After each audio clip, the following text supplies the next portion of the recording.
مسلم کے اندر حدیث ہے، مشکات کا مضمون ہے، میرے نبی نے فرمایا الذین اذا ذکر اللہ، اللہ کا ولی اس کو ماننا جس کے چہرے کو دیکھتے ہی سونا رب یاد آ جائے. کون یاد آ جائے؟ سونا رب یاد آ جائے. پھر صاحب فرماتے ہیں جو آستان سے تیرے لوگ لگائے بیٹھے ہیں.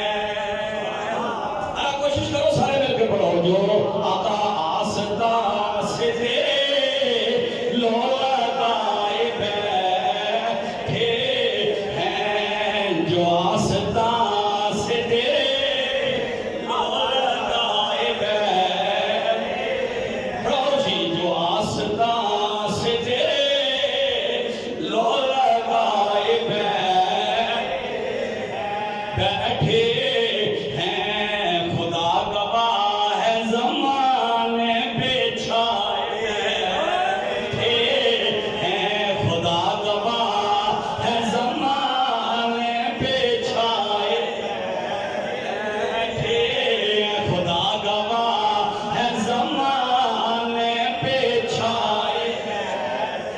اور میں نہ جرمی اور تجھے چشتیوں کے بارے میں بکواس نظر آتی ہے اور تو بک بک کرتا ہے.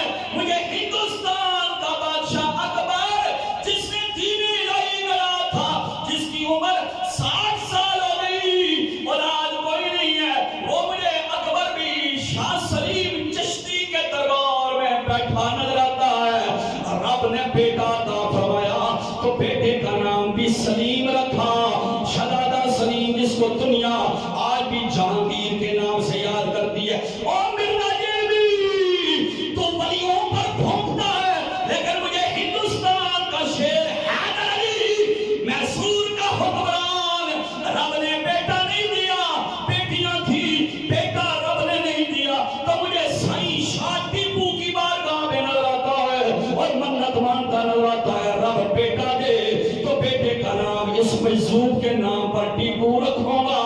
آج بھی انگریز ٹیپو سلطان سے کہتے ہیں. وہ شیراری موت شیرارا جملہ کہتا ہے کیدر کی سو سارا زندگی سے، وہ شیر کی ایک دن کی زندگی بہتر ہے. وہ مرزا جانوی سن 3 دن تک اس شیر کی لاش پڑی رہی، انگریز قریب نہیں آئے، ڈرتے تھے کہ کہیں پھر کھڑا نہ ہو جائے، پھر کھڑا نہ ہو جائے. جو آستان سے تیرے لوگ